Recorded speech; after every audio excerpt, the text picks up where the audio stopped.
What is my overall grade of the 2025-2026 NFL season? Well, just like the Chicago Bears stadium debacle, it is a mixed bag because on the one hand, I definitely love the Chicago Bears finishing on top of the NFC North, making the playoffs, beating the Green Bay Packers in the wild card round, and having a hard-fought game against the Los Angeles Rams in the divisional round. And it was a great year for Ben Johnson and Caleb Williams in their first year together. But over and above all, I was pleased at what the Chicago Bears were able to do. But beyond that, I love the Sam Darnold storyline. He proved the haters wrong. He was able to win a freaking Super Bowl this year after the Minnesota Vikings let him walk, which was clearly a big mistake because at best, the jury is still out on 9. He had a good start to the season, better end of the season than the middle part. But over and above all, the injuries, the inconsistency, I just don't see a lot happening in his future. And speaking of inconsistency with a younger quarterback, Michael Penix Jr., you got to show him the door. He is not the hope of the Atlanta Falcons. And on top of that, Tua Tagovailoa, he just needs to retire at this point. I'm just more concerned of his health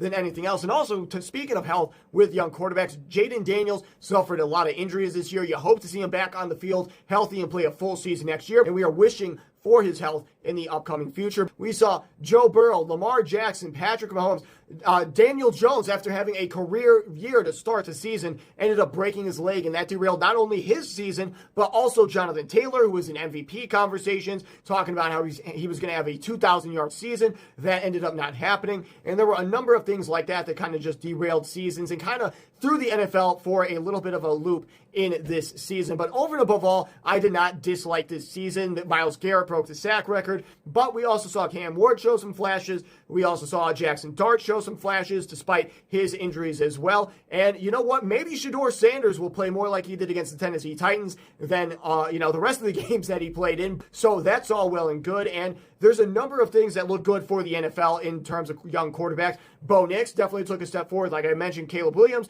he also took a step forward. Drake May took a giant leap forward this year. Felt really bad for him in the playoffs, specifically in the Super Bowl when he was holding back tears. And it was just rather unfortunate for him this season. But over and above all, I thought the season had a good highlight overall. When you look at Sam Darnold's story, Phillip Rivers coming out of retirement, Daniel Jones, despite the injury, having that career resurgence. So there were some good things that happened in the NFL this season, especially as a Bears fan. However, there were the drawbacks with the injuries, the lack of luster quarterback play overall, in my opinion. And I just have to give that a little bit of a doxing on the grade this season. And I'm going to have to go in with a B+. I was thinking B, but you know what? Since Myles Garrett broke the NFL sack record, I figured that was a plus, and I would put a plus on my grade for the 2025-2026 NFL season.